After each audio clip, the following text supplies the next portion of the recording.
Hello and welcome to another episode of the Electric Norwegian's traveling vlog. And this is Robert.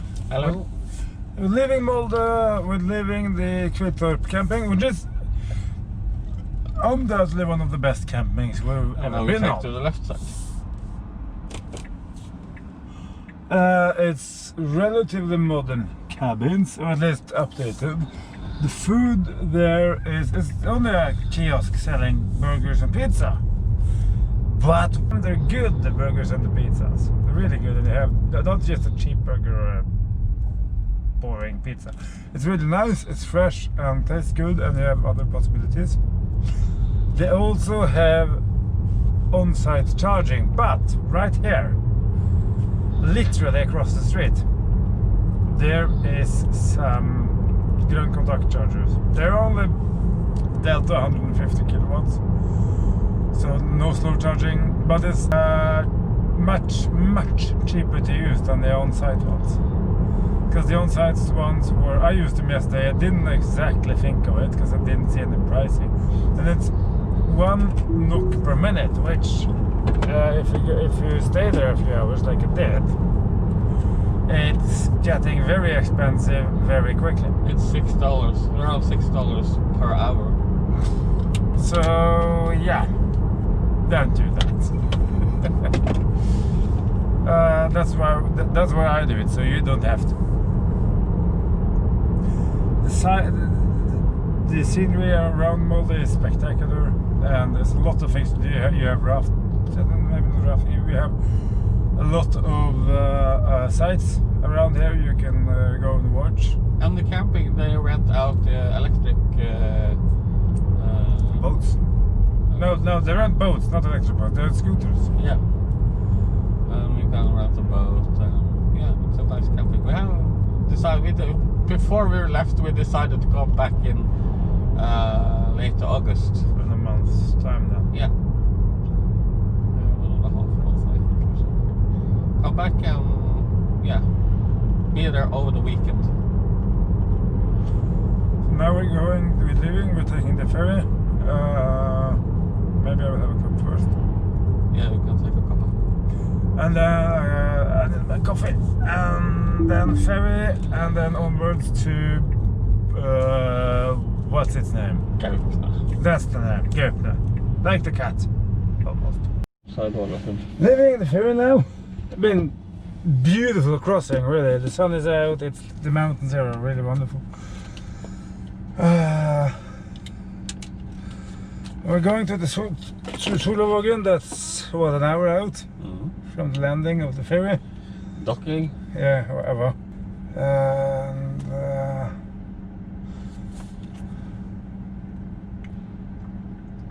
Thomas has his coffee. yeah, there's nothing to report really, because the ferry, the crossing was. Oscar Sylte Brus. Yeah, that's with pear. Pear, yes. That's really nice. If you're ever here, you have to buy it. Just try the Oscar Sylte. It's mandatory. You can just enjoy this one.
Now we are getting close to a cafe here, a rest stop, and well, we're not on the top of any mountain actually, we're sort of in between.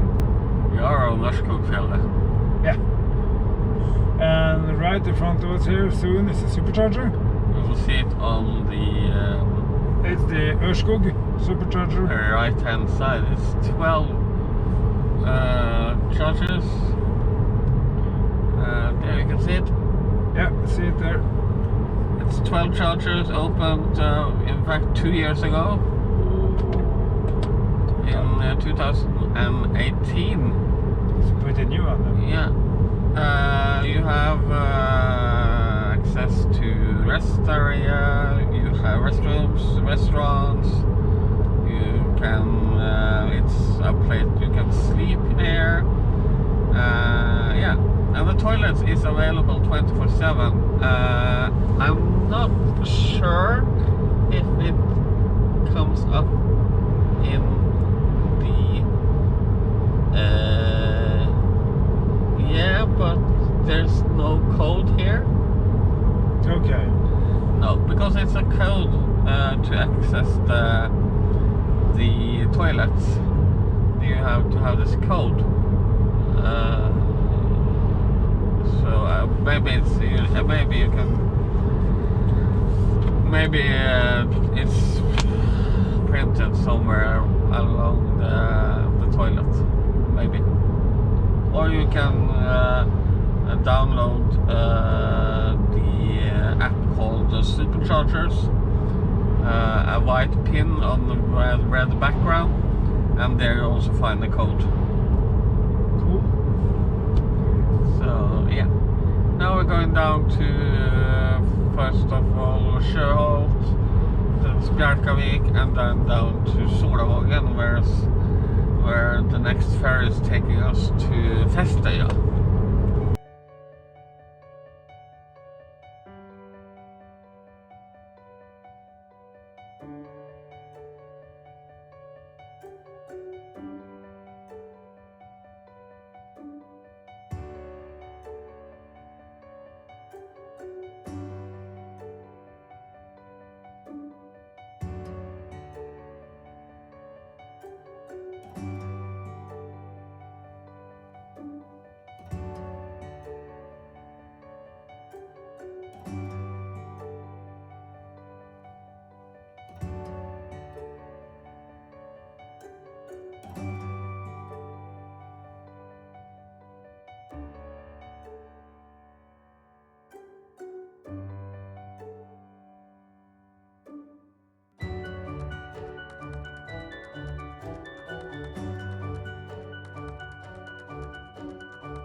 Waiting for another ferry then, and I must say the views here. That's why I really come to this part of Norway, because of the views here. Some of it are slightly dull. It's greenery you find anywhere in the world, but then you catch some glimpse of the mountains around the corner, and you just know that this is going to be epic. Even now, even on a cloudy day like today with a heavy cloud cover, and you can see the mountains just vanishing into the clouds, it still looks, in some ways even almost even better than on a sunny day, because it gets even more mysterious and mystic, and you know, how tall is the mountain, and what's up there, you know, what's hiding up there. But it's just spectacular. So now we're going to the Festøya Solvågen ferry. When is the ferry leaving? 9 minutes. In 9 minutes, okay, so we have some time to kill. We have 54%, it projects 371 kilometers of range. That's an average of 107. Wow, that's ionic numbers. That's really cool. That's projected from the last 50 kilometers, of course. So, but that's really, really low. The average since we left the ferry, there's the ferry comes along, I see, because traffic. 141. Average since we charged yesterday is 147. And the entire trip, 3,352 kilometers so far since we left Sarpsborg over a week ago. 156 watt-hours per kilometer. That's not half bad at all. No, it's not on Ionic, but then again this car can do things that Ionic can't do. Simply because it's more powerful. But I'm not complaining. It's brilliant. An autopilot, it's also brilliant, and the wipers have been good. The weather is changing, but that's how it is in these parts of the world. It's very quickly changing because we have the mountains. Yeah, traveling with a ferry nerd, looking at the ferry while being on the same ferry he's looking at.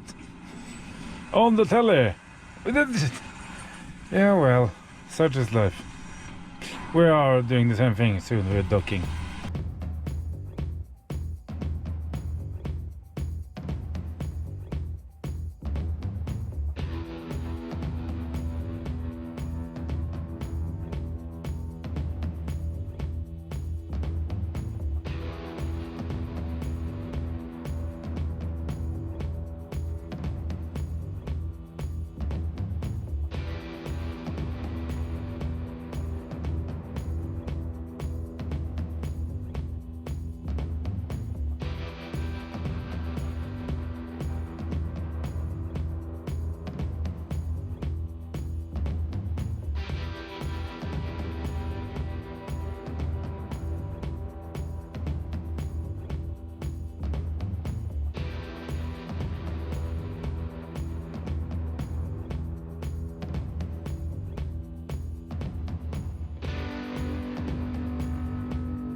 Yeah, new ferry crossing. It's raining. We're going to Folkestad. What's happening? You remember where we're going? Well, no, but it's on a sign there. Oh. So I can see. It's ferry takes 12 minutes and it's 30 minutes to drive, so it's 42 minutes. Or you can drive around and that's 1 hour and 5 minutes.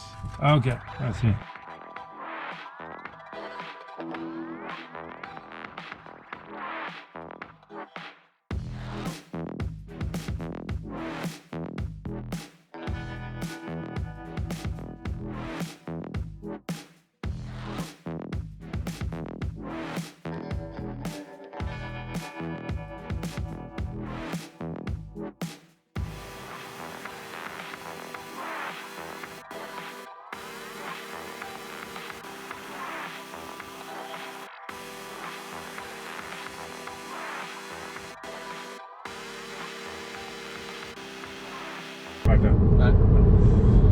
The road we've just did, not this exact one, but the one we've been passing until that intersection, or more or less.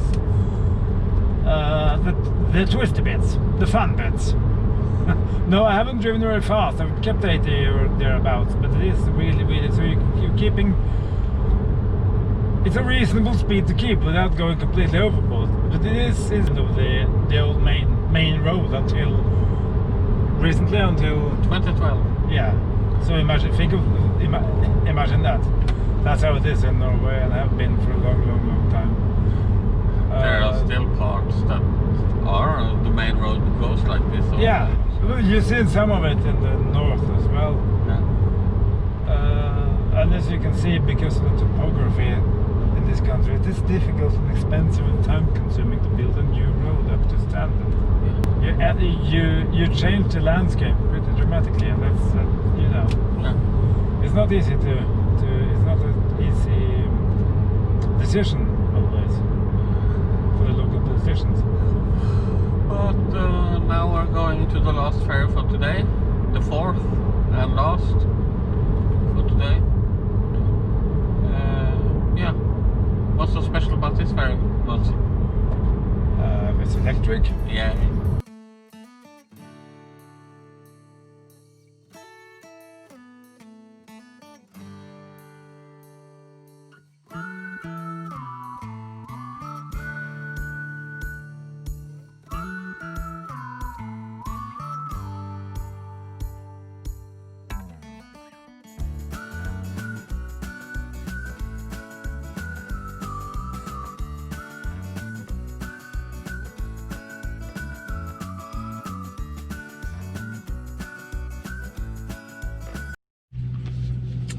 Now that was one long dark tunnel. It was probably rather steep as well, but you don't really notice in this car because it just goes up anywhere at the same rate, and it goes down. I don't know if the system uses the brakes or not. It probably does at some point, but if it does, and when it does, it's so blended you don't notice it. But down that hill, for instance, I didn't use any brakes, or just not physically anyway. I just used regen, and it was just, you know, it's brilliant. As you can see here on the graph, it goes down and then up and then straight down again. 150 kilometers, that's what it calculates. 32%. You can see that. Go through all the data as well here there. Since last stop, which is since last ferry. It's pretty high, but we've had some spirited driving. And we've climbed a lot as well since the last charge. Yeah, we're now on the MF Eidsfjord. It's full electric. Yeah. I don't know if you can pick it. I thought it would be quiet from the outside. It's really not. But there's no vibration or anything. It's just this noise. Yeah. MF Eidsfjord was delivered together with her sister ship, MF Gloppefjord, in January 2018. It's built in Turkey, but the design of this ferry is from Førde, not far from here. The ferry takes 120 PBE that I told you about here yesterday. Personbilenheter. Yes. And 300 and something passengers. It has two 540 kilowatt hour battery packs on board from the Canadian Norwegian PBES.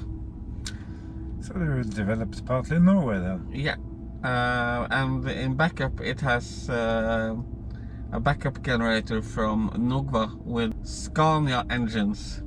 That goes on biodiesel. They're probably not very often used, but I do understand why they're there, because this is, after all, part of the main roads, so it has to go. Yeah. The crossing takes 11 minutes, and it takes 6 to 7 minutes with up to 1,500 kilowatts charge power to charge this thing. 1,500 kilowatt. That's 1 point something megawatt. Yes. That's a big power line. That's a big draw on then you should really should offload that by using batteries and letting the batteries take the hit, and not. But that's another point.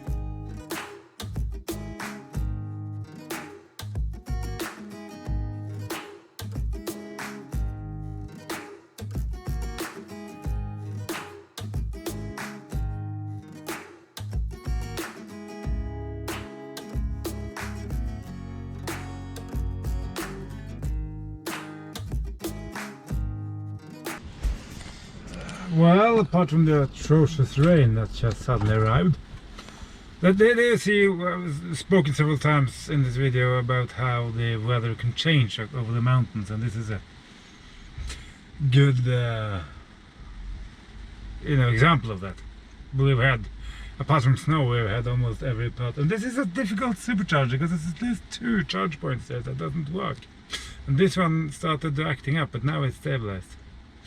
It's full. for all intents and purposes. But this must be the most beautiful supercharger in the country. This good candidate for one of them, because I mean, look at this. It's spectacular. It really is, I must say. So we just left the charger again because someone else needed it, and to be honest, we have enough power to get to another charge point. Oh, we're being followed now by a whole heap of Teslas. So we're gonna go convoy probably. That's just wonderful.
We're leaving the supercharger. It's jammed full again. When we came there was plenty of space, as you could see. Now, yeah, it's pretty full. People are coming and going. This Circle K here is a food stop full of they have lots of food, not just your average burger, but also proper food there. It's big, so you know it serves at least 10 families at once. Really a nice place, it can be recommended. It's also kind of a truck stop here, so that's why it's so big.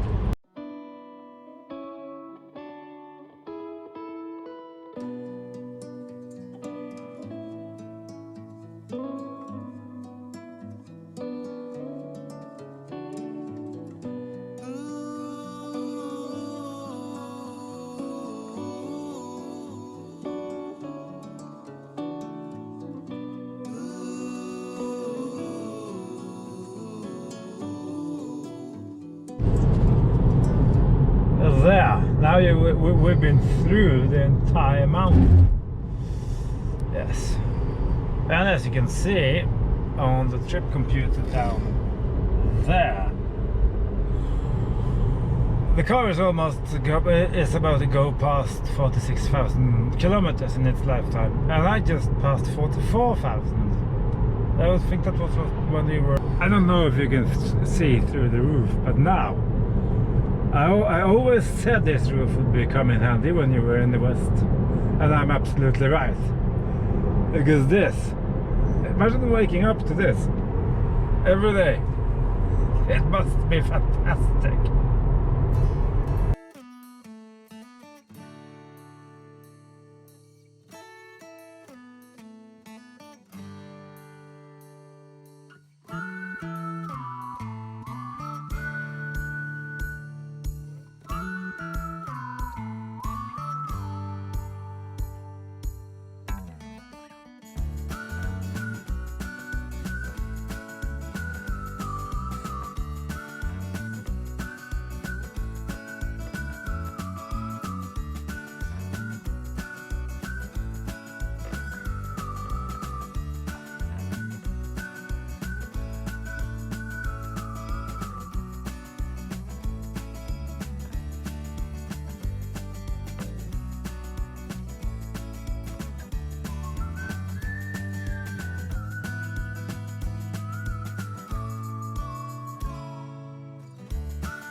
So here we are then at the Gaupne camping.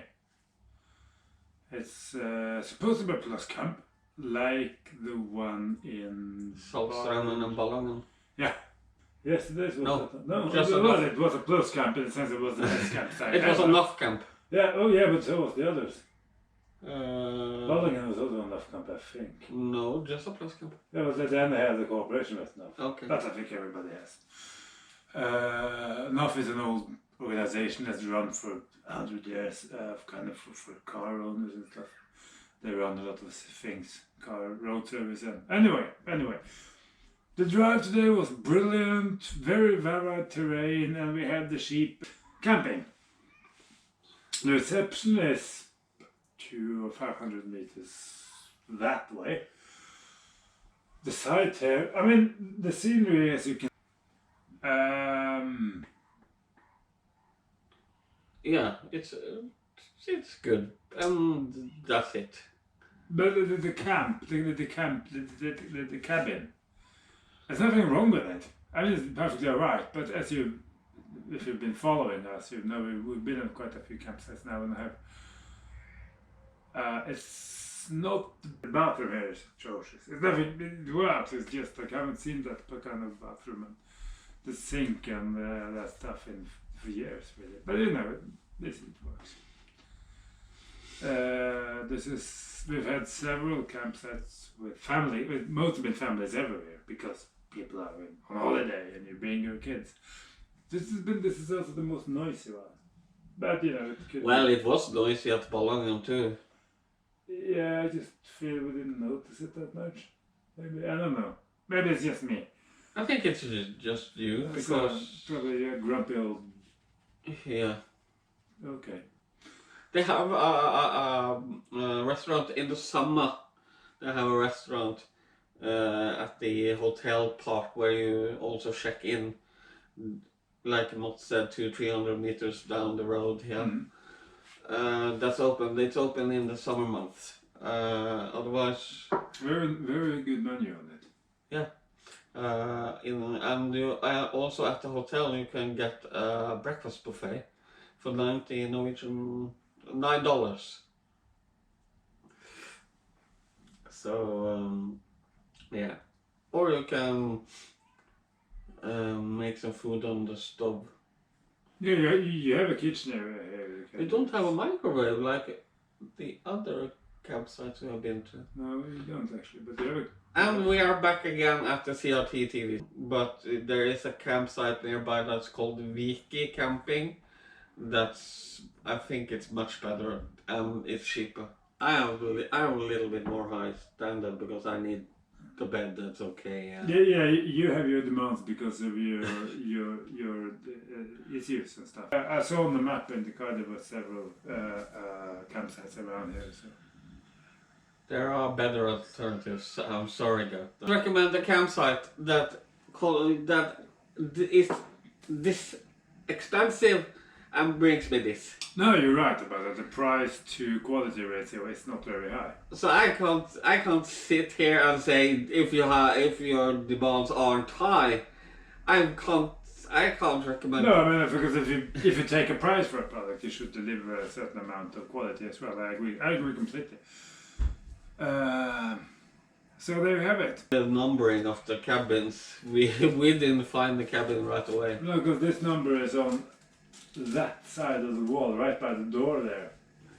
So when you come this way, and you will come this way when you when you enter the area, you can't see it. So I think we covered everything now. Like, comment, subscribe, share if you want. We will hopefully see you in the next one. And tomorrow it's gonna be some very nice scenery. And we're hoping for some very nice weather. Yeah, we had very nice scenery today. Yeah, but tomorrow it's gonna be even better. So you're not gonna run out of scenery, people. Take care. Bye bye.